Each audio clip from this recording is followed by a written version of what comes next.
How to turn off notifications on Google Chrome. That's what I will show you in this video.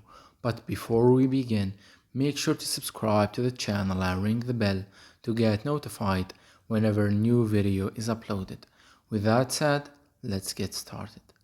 So go ahead and open up your Chrome browser, and once you do that, you want to click on the three dots at the top right corner, then click on Settings.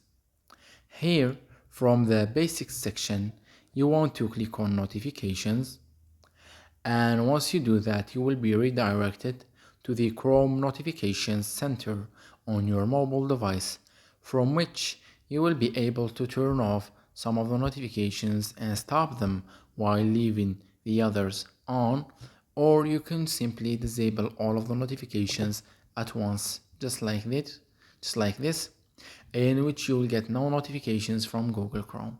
It's that easy and simple. So that was it for this video.